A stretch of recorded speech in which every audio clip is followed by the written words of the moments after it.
inside the Idaho Vandals with head coach Paul Petrino. I'm Dennis Patchen. You had a week off this past week. Did you like what your team was able to do in the week off? It's always good. It's always good to get out there and get extra practice in, especially for our young guys. They came out and really improved, and it's good for a couple of the guys that are a little dinged up to get healthy and get feeling better. So yeah, it was a very productive week, and it's going to help us both for the end of this season and for the future. Injuries are part of football, and we know about, a guy's out for 3 weeks because he's got this injury, that injury. But when you get to this point in the season, everybody's playing a little bit banged up at this level of football.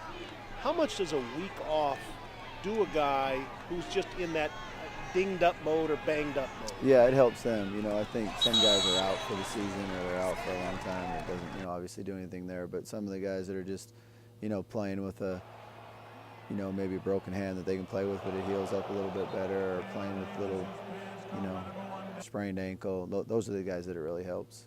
I think people don't understand how tough the game is now on a body, do they? Yeah, it is, and it's a little, back in our generation growing up, you didn't have all the trainers and everything, so you just played with it because you didn't know what was wrong with you. So now everything's kind of made a bigger deal out of, in my own opinion.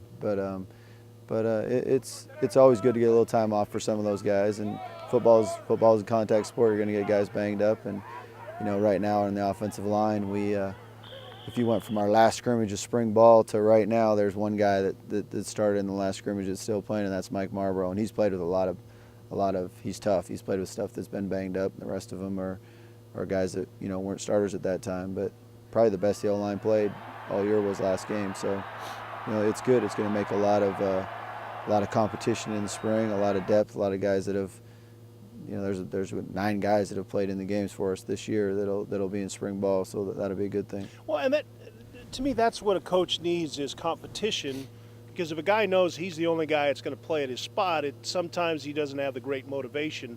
There's no question. There's no question. That's when your program gets to be really good, is when you have 2 guys at every single spot that you believe in, because then you don't have to say anything to them if they're not getting it done. You just put the other person in, and they know it, and they know that other person. So you get the best out of them every single day at practice. You get the ultimate competition every single day. So that's what we're working hard for, and that's what we got to try to get done by the end of this second recruiting class. But yeah, when they know they're the only guy, you can yell at them all you want. They know you're not going to put that other guy in. It doesn't matter. So we got to get great competition every single position. Well, you get a week off to get ready, to get healthy, to get improved, to get an extra week of practice, as you told us last week. And your reward is Florida State, the second-ranked team in the country. That's not much of a reward, is it? Yeah, but it's it's a great opportunity for our guys to go down and play the second-rate. You got to look at it as a positive. Not a lot of people ever play the first or second-rate teams in the country, so they get to go out there. They'll be on national TV. Everybody will see them. So go out there and challenge yourself. Challenge yourself to be against the best, and in those one-on-one competitions, and go compete as hard as you can and try to win. Every single play, as many of those plays as you can. So you got to make it a positive.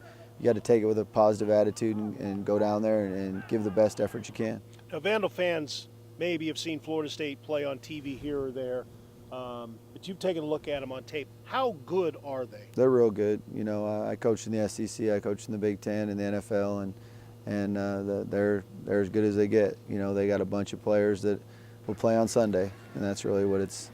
That's when you know that they're real good. They're 22 starters.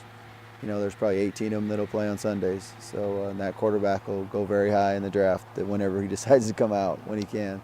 So and they got all kinds of receivers.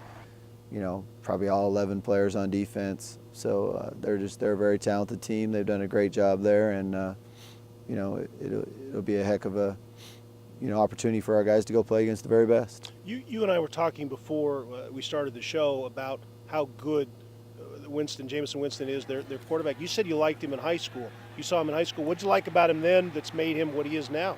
He's big and athletic, but he really understands the game. He sees the field real well, and then he can make all the throws. Sometimes that's very, usually they're a great runner, or they can really throw the ball and stretch the field, and he kind of has the ability to do both. And he's very, you see in their big games, he plays the best, against the Clint. He's very calm. He started out in that, he's had a couple of games where he started out a little rough and then came back and played really well. So, He just, for a freshman, he's playing about as good as they get. What do you want to see out of your team coming out of this game when you walk off the sideline? Just that everybody competed as hard as they could.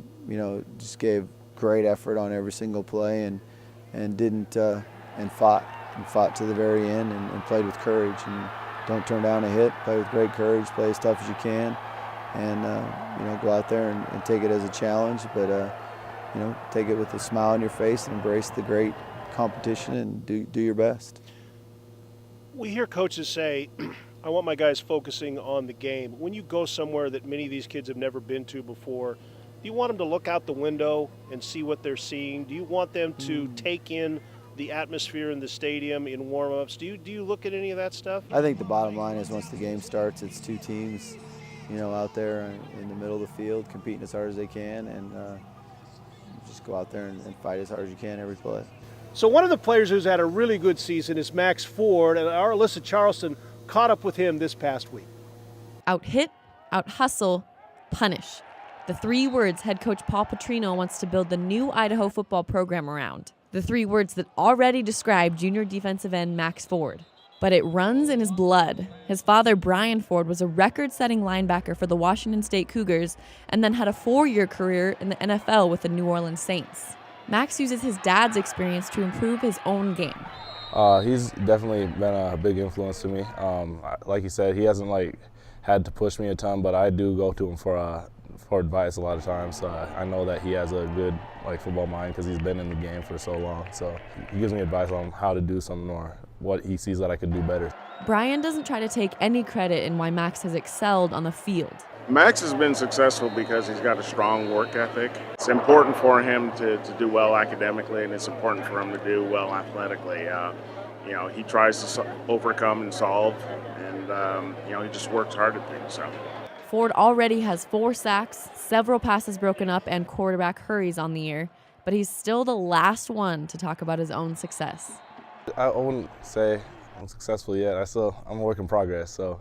But I would say that it definitely helps to have the parents like I do that are there and that definitely made academics something that's important. Although they didn't play the same position, Brian says he still sees some of himself in Max on the field. So I see the same kind of body language, between plays with the hands on the hips, and just an intense desire to do what the defense is called for in a certain situation. So. Smart player, and he plays hard. That intensity and desire for improvement that the two share result in some critical post-game talks between father and son. But Brian knows there has to be a balance of good and bad. Max agrees and says the relationship he has with his dad is a special one. Oh yeah, he's one of my best friends, so I love him. For Inside the Vandals, this is Alyssa Charleston. What do you like about Max? What does he do on the football field? Max plays with great effort. I think he's really improved this year. I think he's became a more consistent effort guy. He's tougher. But Max is, first of all, he's a great kid. He's someone that you'd like to see your daughter dating. He's someone that you would enjoy being around your house, regardless from the football field. He's a great student. Obviously been raised real well by his parents. But on the football field, he has great effort. He plays the run and can rush the passer. He does that both. Throughout the season, our 2 best defensive players by far have been, Mark Malone and Max Ford. So Max he's a great kid that plays the game real well, and I hope that we get 11 Maxes out there soon. And when we do, then we'll have this program where we want it to be. All right. Well, good luck this week against Florida State. All right. Thank you. That is Paul Petrino, and we continue with Inside the Idaho Vandals. John Newley will join us to take a look at the Idaho and their season is underway. And Inside the Idaho Vandals continues.